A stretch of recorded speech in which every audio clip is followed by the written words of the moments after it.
Hello and a very warm welcome back to the garden. So one of the biggest roadblocks gardeners can face, especially at this time of year and with everything going on, is not enough compost. So in this video I'm going to show you how to garden without compost and also how to best make use of the compost that you have left. Now in terms of compost alternatives, these should only be seen as a short-term fix because I believe you should prioritize making your own compost. So if you aren't making enough, towards the end of the video I'm going to give you some tips to help you increase your compost production.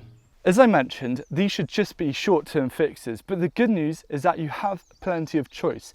But firstly, you need to take stock of your current compost levels. So have a look at how much you have, and if there is still a bit left, it's vital that you prioritize this just for your seeds and your seedlings, because this is the most important part of a plant's journey. Right at the beginning, you've got to nourish it so it grows a strong, healthy root system. Now there's one really easy way of making that little bit of compost go a lot further, and that's actually by mixing it with either some topsoil or some used compost. So perhaps you grew potatoes in containers last year and you've tipped out the containers, and yes, you won't want to plant a new crop into it, but what you could do is mix some fresh compost in with that old compost or perhaps a topsoil. So aim for a ratio of around 1 part good compost to 3 or 4 parts bad compost or topsoil, and this is going to be a perfectly adequate seed starting mix. Something that you might be wanting to do with compost at this time of year is mulching your perennials with it to ensure spring and summer gluts. And this is a red currant that I propagated probably when I was 12 or 13 years old. But for the time being, you can really get by just by using some wood chip and mulching it with wood chip instead, because the great thing about perennials is that they aren't super nutrient hungry.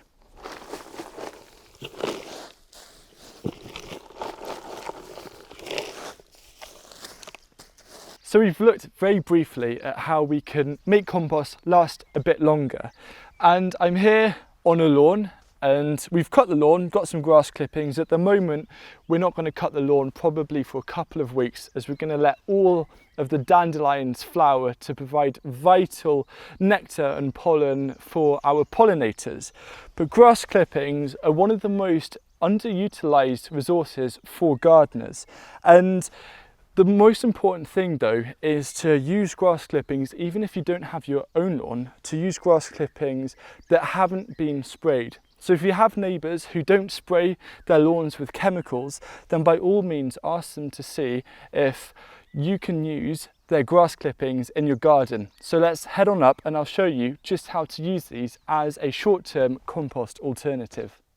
Before I apply the grass clippings, I'm just giving this area around the broad beans a very quick hoe, just to get rid of any weeds so I don't have to come back to them later on, and having the recent rain has made them pop out to say hello. So that'll do for now. The important thing with grass clippings is to never apply them too thickly, especially if you're in a UK climate. This is because firstly, if you apply them too thickly, it makes excellent slug habitat for slugs to hide underneath. The other thing though that happens if you apply too thickly is that underneath it'll form a thick sludge that can also smell, and it just isn't too nice to have in the garden. So what you should do instead is grab a bit and just spread it lightly, just forming a very light layer around the soil like this. And you want to do this preferably kind of early in the morning on a hot sunny day, because what's going to happen is the sun is going to come down, help these wilt, and with that wilting they're going to break down. And I always find that if you put organic matter on the surface of the soil, it's going to decompose a lot faster than putting it straight into the compost bin. And grass clippings being high in nitrogen are just going to help add nitrogen to this bed, and also some other nutrients as well, but something that's just really quick and easy to do. And with grass being such a productive crop, you could do this, I'd say, perhaps once a month or even twice a month during spring and summer, and adding just these little bits is all going to add up and contribute to being able to get by for a season without any compost. Now I'm going to show you something else that you can apply in a similar way to your garden beds. Apart from grass clippings, there are two other things that you can also add as a light mulch to help add nutrients to the soil. The first, a wood ash, and the second is used coffee grounds. And this is something that I actually go into some detail in my book, Grow Food for Free, because the hardest part getting started growing food for free is access to compost. So these two things working together, as well with grass clippings, work really well.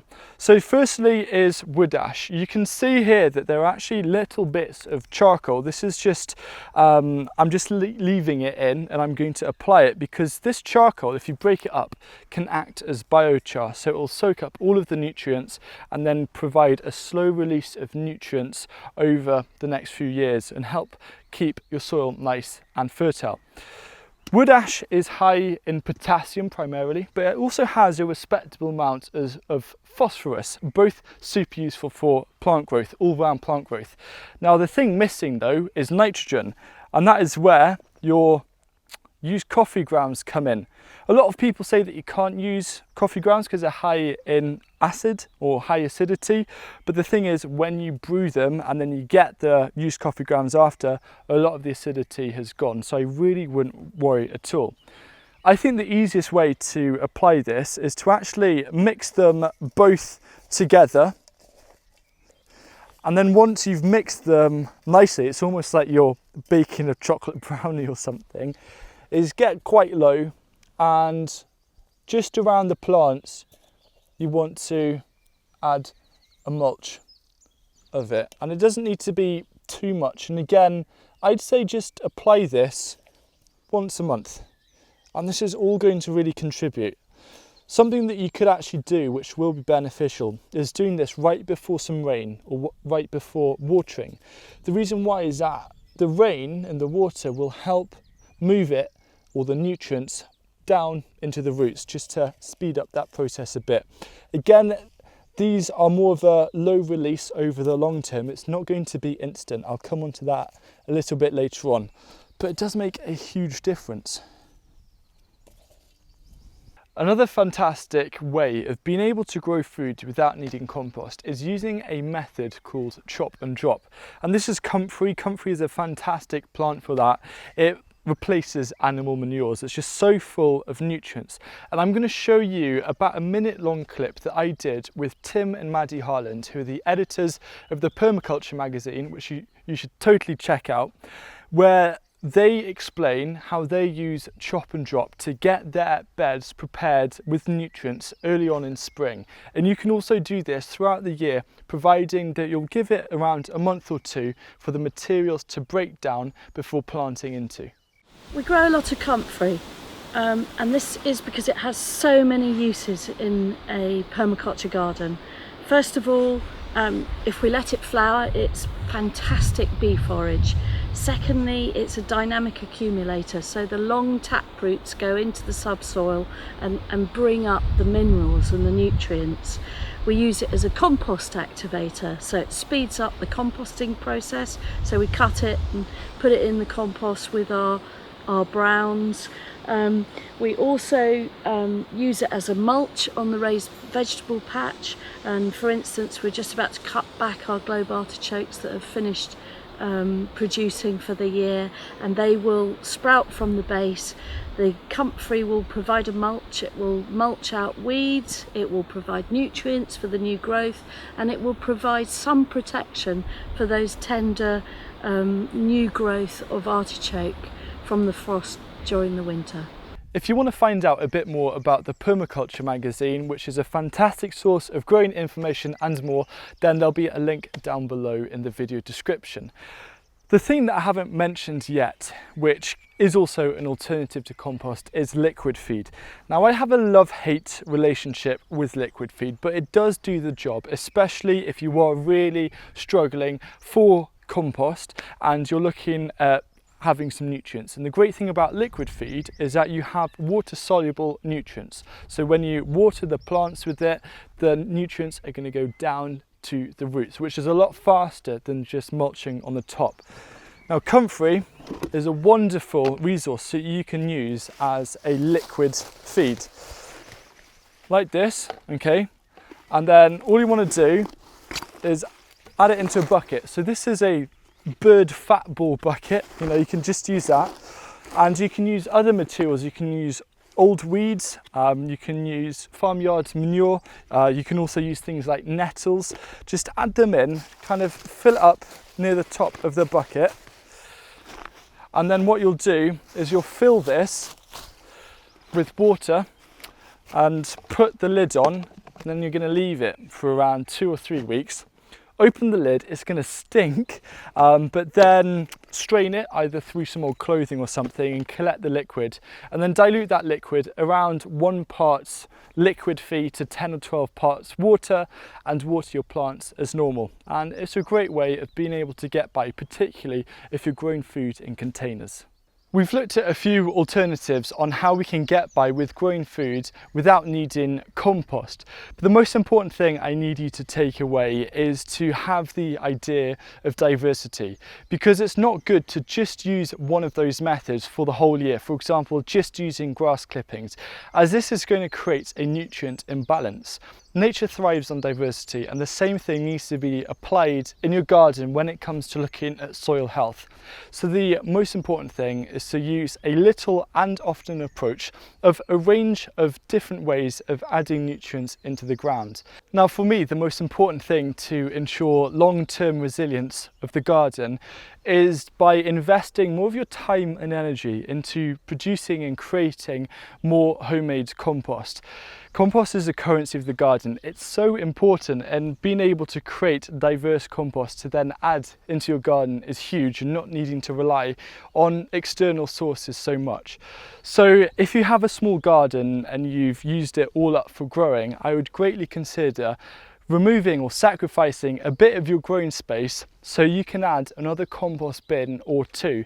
And you can grow, up compost bins, you can add hanging planters, you can still grow on them, but what you create inside the bin makes all the difference. Now, a really easy way of being able to source more materials, because sometimes the hardest part is filling them up, is just getting your neighbours involved. Get them to save all of their cardboard, newspaper, vegetable scraps, even give them a bucket and collect it maybe once a week, add it to a compost bin, and very quickly you'll see those compost bins fill up, and within a year you'll suddenly find yourself with a lot more compost to play with. The final thing that you could do is to consider investing in bulk compost. This is municipal compost, and it's pretty good stuff actually. The great thing about bulk compost is that it's a lot cheaper than buying bags of compost. So for me, this is 10mm screened, not 25mm, 10mm is what you want. A tonne costs around £40, and yes, there is a bit of delivery, but if you group together as a load of you, as say the gardeners on your street, and invest in getting a load of compost in one go, it does become hugely economical, and you could keep this somewhere as an emergency supply. So once every other bit of your compost piles and homemade compost has been used up, you know that you've got this emergency bank of compost to use. Now, if you want to find out a little bit more on this subject, there's a video which I do recommend. It's an old video, but it's one where I talk about a 4-base system on creating your own homemade compost, and also another much older video about how you can grow food in a bit more detail using grass and hay.